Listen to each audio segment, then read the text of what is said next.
Hallo, wir werden uns heute mal eine Echolette SE251 ansehen. Die hat nämlich einen klitzekleinen Fehler und wir müssen da so eine Art Schönheitsoperation dran durchführen. Echolette SE251? Habe ich ehrlich gesagt auch nicht gekannt, bis ich in diesem Jahr eine auf eBay gefunden habe, nämlich dieses gute Stück hier. Die Echolette SE251 ist ganz offensichtlich ein 70er-Jahre-Gerät. Optisch hält sie sich aber an ein oder zwei bekannte Vorgänger. Zum Beispiel dieser klobige Holzkasten, den man hier sieht, mit schwarzem Tolex und dicken Beschlägen an den Kanten. Das kennt man zum Beispiel von der Echolette E51. Die war noch ein Röhrengerät und hat an der Frontplatte noch die Anmutung der alten 60er Jahre Echoletten gehabt. Mit 3 Potis oben, 3 unten, dazwischen 3 Schalter, links die Eingänge, rechts die Ausgänge. Praktisch noch das alte Äußere, aber auch schon in so einer Aluminiumplatte mit diesen kleinen schwarzen Streifen am Rand und in diesem Holzkasten. Der sah ein kleines bisschen anders auf der Oberseite aus, aber es ist im Prinzip derselbe Holzkasten gewesen. Also die SE251 eine logische Weiterentwicklung, auch nicht mehr unter dem Klemmt-Logo und noch nicht unter dem Dynacord-Logo, also irgendwo aus den 70ern. Dieses Gerät funktioniert auch wunderbar. Es hat nur ein kleines Manko, und zwar das ist der beleuchtete WIP-Schalter. Der leuchtet nämlich nicht mehr. Da wollen wir uns mal angucken, was wir da machen können. Natürlich könnte man diesen Schalter auch einfach ersetzen. Nachschub gibt es ja immer noch zu kaufen. Diese WIP-Schalter sind eigentlich gang und gäbe. Sie sehen heute ein kleines bisschen anders aus vielleicht als früher, sind ein bisschen schwarze Plastik, ein bisschen klobiger. An und für sich kein Problem. Allerdings war meine Idee zunächst, dass ich diesen alten Schalter erhalte und erstmal gucke, was dran kaputt ist und das repariere. Unter anderem, weil der noch so eine schöne silberfarbene Zierleiste hat. Sieht einfach ein bisschen graziler aus und vielleicht so ein bisschen originaler. Ob er original ist, weiß ich allerdings nicht, weil beim Auseinandernehmen ist mir ein Teil von einem Kaufhofaufkleber entgegengekommen. Ich glaube nicht, dass der Hersteller seine Schalter bei Kaufhof gekauft hat, deswegen vermute ich stark, dass der Schalter schon mal ausgetauscht worden ist und dass jemand vielleicht die gleiche Reparatur, die ich heute machen werde, schon mal ausgeführt hat. Ich habe da noch ein paar weitere Hinweise zu gefunden, dass das so schon mal passiert ist. Das werden wir nachher auch sehen. Gut, fangen wir einfach an. Zunächst mit ein klein bisschen Theorie zu diesen WIP-Schaltern. Legen wir los. Also wir schauen uns mal die Theorie hinter diesem beleuchteten WIP-Schalter kurz an. Im Gehäuse des WIP-Schalters sind 2 Schaltvorrichtungen, Schaltwippen, die erstmal voneinander getrennt sind. Das heißt, das sind 2 zunächst einmal voneinander getrennte Seiten, keine Querverbindung. Wir haben insgesamt 4 Pole nach außen, 1, 2, 3, 4. Und die können wir jetzt belegen. Diese Schalter lassen sich natürlich nicht einzeln an- und ausschalten, sondern wir haben außen einen großen Schalter und wenn wir den auf die Einstellung setzen, dann sind beide geschlossen oder sind beide offen. Es geht nicht einer auf einer zu. Wir brauchen einmal eine Spannungsquelle, das ist unsere Steckdose, an die wir das Gerät anschließen. Da haben wir eine Frequenz von 50 Hertz.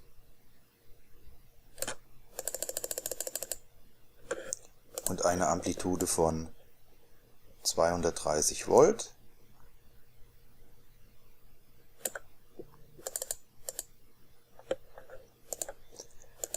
Und ein Pol wird mit der Phasenseite verbunden und derselbe Pol auf der anderen Seite wird mit dem Nullleiter verbunden. Und hier wäre dann praktisch die Elektronik unseres Gerätes angeschlossen, und zwar auf der Phasenseite erstmal die Hauptsicherung. Dann geht es zum Netzwahlschalter und dann direkt schon zum Trafo. Und die Nullleiterseite ist auch mit dem Trafo verbunden, mit der Erde des Trafos. Das können wir jetzt allerdings mal ein bisschen vereinfachen. Wir nehmen hier einfach eine allgemeine Erde und schließen die da an. Und weil wir jetzt hier nicht die Elektronik des Gerätes haben oder auch nicht den Trafo, machen wir es ganz einfach und schließen da einfach einen Voltmeter an, um hier einfach mal den Stromkreis zu schließen und was zu messen. So, jetzt schalten wir das einfach mal ein. Passiert nichts, weil die Schalter offen sind. Also die werden jetzt geschlossen und wir sehen, das Voltmeter misst was. Aber das ist ein ganz langsamer Sinus. Und den können wir jetzt mal ein bisschen beschleunigen. So, damit sich da was bewegt. Also. Das Ganze würde jetzt schon funktionieren. Die Schalter sind betätigt, das Gerät ist eingeschaltet und es läuft. Jetzt hätten wir aber gerne natürlich einen beleuchteten WIP-Schalter und deswegen braucht es auf jeden Fall erstmal ein Lämpchen. Diese Glühlampen kommen in der Regel nicht einfach als Glühlampen, sondern da ist noch ein Vorwiderstand dabei.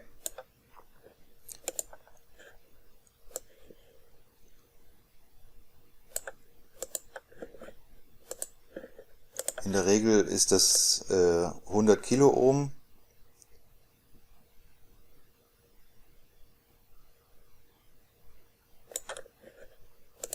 Und die Lämpchen sind von den Parametern her eigentlich immer gleich, egal wo man sie kauft. Das ist so ein Standard 250 Milliwatt und die sind für eine Betriebsspannung von 230 Volt.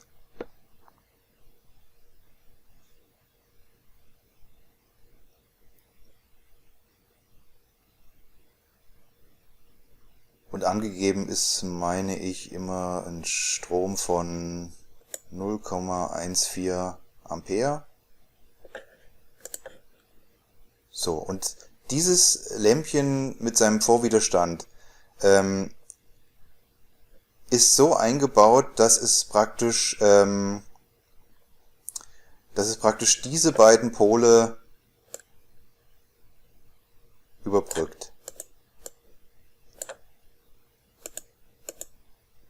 Schauen wir mal, das können wir hier leider nicht ganz genau auf den Pol setzen, aber es ist letztlich genau auf diesen Polen drauf. So, und wenn wir das laufen lassen, dann leuchtet unser Lämpchen. Es geht natürlich an und aus, weil wir haben ja eine Wechselspannung von 50 Hertz und deswegen geht es pro Sekunde 50 Mal an und aus. Das ist natürlich alles in der Realität viel zu schnell für unser Auge, um das zu sehen. Aber hier hat man es halt mal sichtbar gemacht.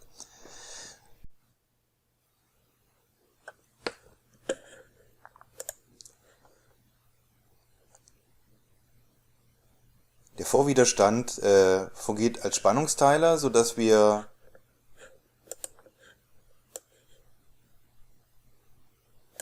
an dem Birnchen jetzt nicht mehr 230 Volt messen, sondern wir werden jetzt deutlich darunter liegen, und zwar bei 156 Volt. Es ist völlig unerheblich, wie rum man diese Lämpchen Widerstand-Kombination einbaut. Also man kann das Ganze jetzt auch mal andersrum einbauen.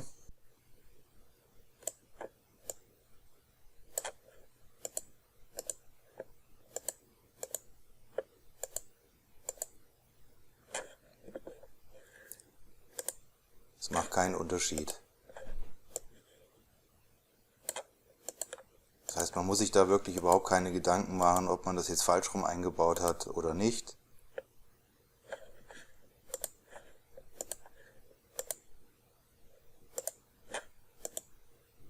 Wir messen hier immer noch unsere 156 Volt. So. Von dem, was kaputt sein kann, wenn das Lämpchen nicht leuchtet, ist das eigentlich relativ einfach. Also wenn das Gerät funktioniert und das Lämpchen leuchtet nicht, dann kann eigentlich nur das Lämpchen kaputt sein oder es kann der Vorwiderstand kaputt sein. Das können wir jetzt einfach mal simulieren. Wir kappen jetzt mal hier die Leitung und sehen, dass das Ganze immer noch läuft. Wir messen hier immer noch unsere 230 Volt, aber das Lämpchen ist tot.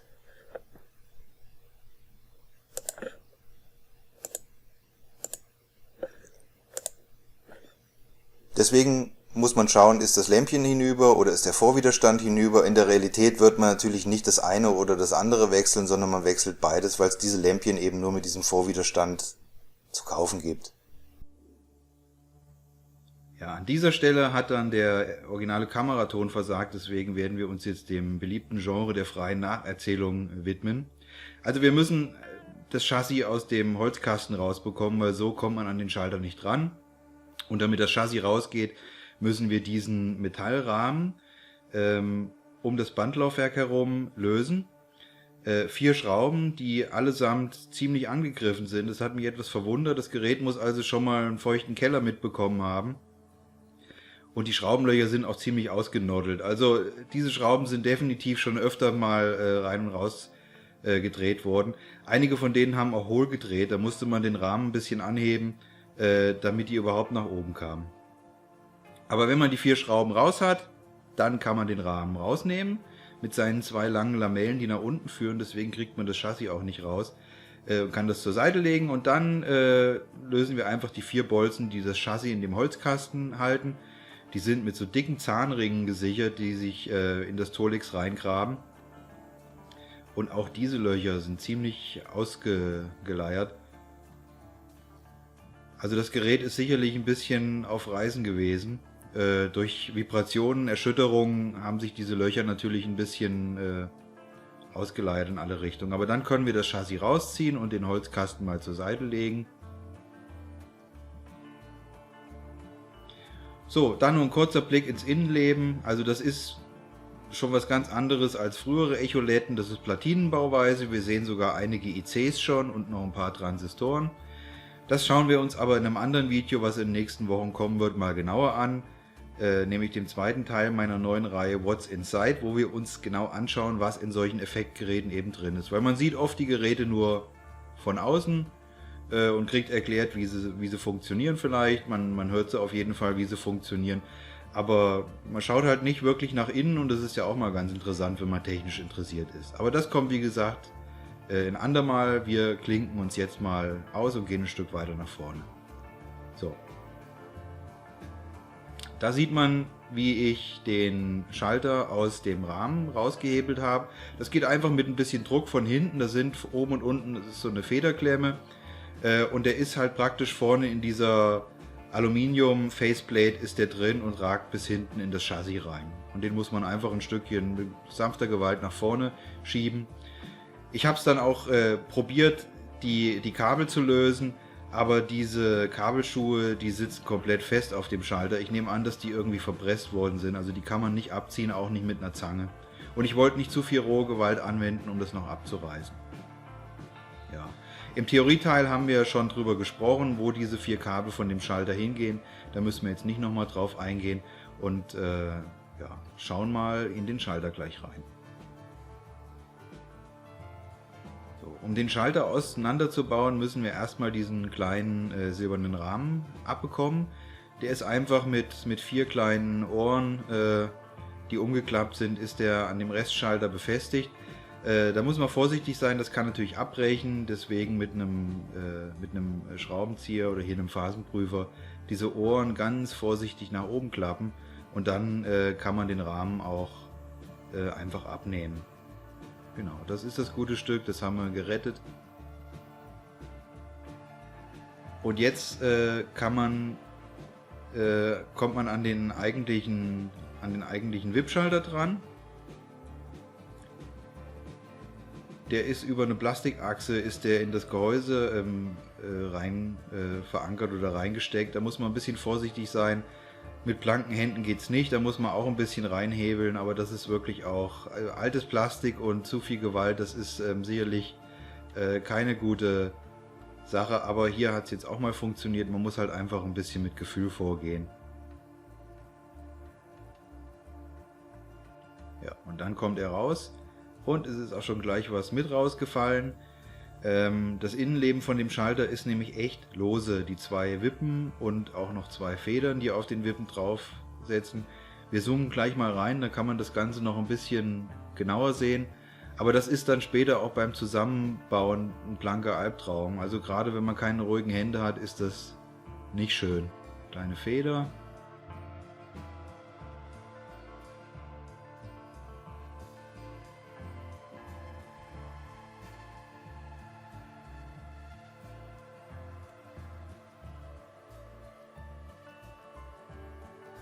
So, man sieht da im Zoom diese Wippen mit den Nasen in der Mitte und diese Nasen, da sitzen die Federn drauf, die in den roten Schalter oben reinragen.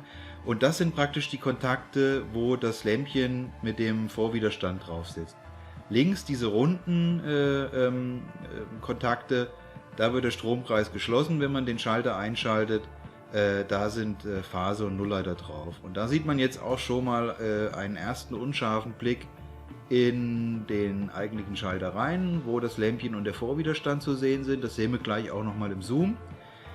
Und da wird eigentlich auch schon klar, dass das schon mal jemand in der Hand hatte, weil so ist es garantiert nicht aus der Fabrik gekommen.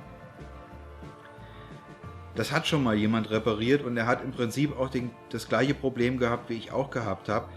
Mit dem Lötkolben in so ein kleines Plastikgehäuse reingehen ist nicht einfach und dann kriegt man halt solche furchtbaren Lötpunkte, wie man sie eigentlich nicht sehen will, nämlich solche runden Kugeln. Also das hat schon mal jemand gemacht. Und man werfe auch mal einen Blick auf diesen Vorwiderstand, der sieht schon sehr, sehr seltsam aus. Das war schon mein erster Verdacht. Der sieht oben am Lötpunkt, sieht er so schwarz aus. Das scheint mir nicht richtig zu sein. Ich habe dann mal mit dem Schraubenzieher geguckt, ob da diese Lötstellen überhaupt fest sind. Also das war fest, das hat sich nicht bewegt. Aber außer dem Offensichtlichen erstmal nichts zu sehen. Dann muss das Multimeter ran. Dann messen wir doch einfach mal auf Durchgang. Das sieht man jetzt hier nicht. Das hatte ich vorher schon gemacht. Also die Lötpunkte und unten die Kontakte, die haben auf jeden Fall Durchgang. Also da ging es jetzt darum, mal den Widerstand durchzumessen und der Widerstand ist unendlich. Das heißt, der Widerstand ist hinüber.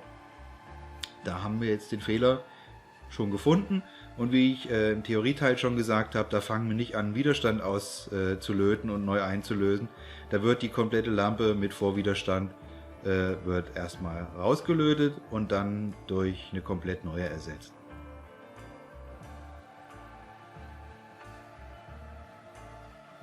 Wie gesagt, das Löten in so einem kleinen Plastikkästchen ist nicht sonderlich schön, weil das fängt an zu schmoren. Da sieht man auch schon eine kleine verbrannte Stelle. Das lässt sich aber selbst mit ruhigen Händen, glaube ich, kaum vermeiden. Ja. Ich habe dann geguckt, dass ich die Stellen noch so gut wie es geht entlötet habe. Und dann muss man einfach nur die neue Birne zurechtbiegen und den Widerstand. Muss ja in das Gehäuse reinpassen, also schön zurechtbiegen und einsetzen und dann wird das wieder angelötet.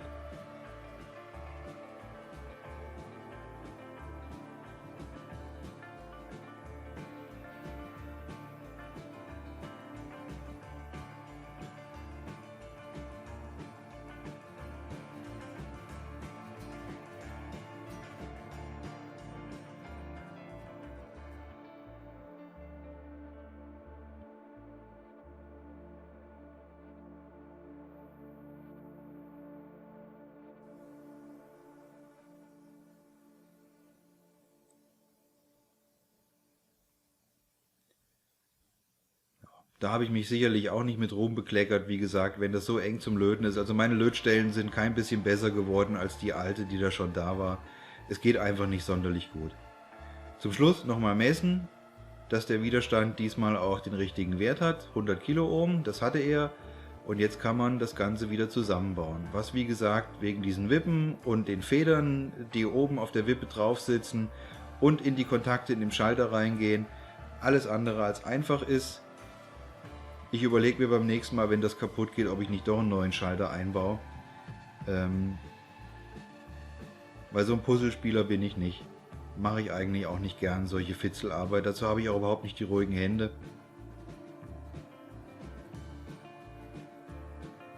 So, da sieht man nochmal diese beiden Messerschneiden sozusagen. Das ist ein Paar der Kontakte und unten das Runde ist ein anderes Paar der Kontakte und die Wippen kommen auf diese Messerklingen drauf oder wie man das auch nennen will.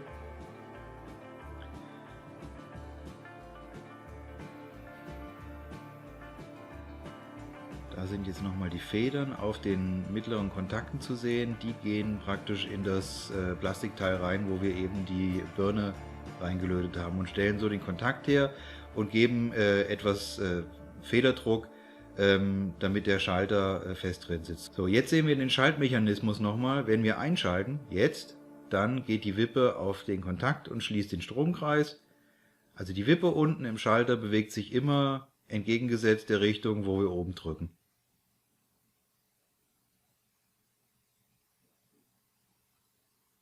Tja, und wenn das alles funktioniert und wieder reibungslos funktioniert, dann kann man es ins Gehäuse einbauen. Und dann dürfen wir mal gespannt sein, wenn wir alle Schrauben wieder reingeschraubt haben, ob das Lämple jetzt leuchtet. Weil das war ja das Ziel des Ganzen.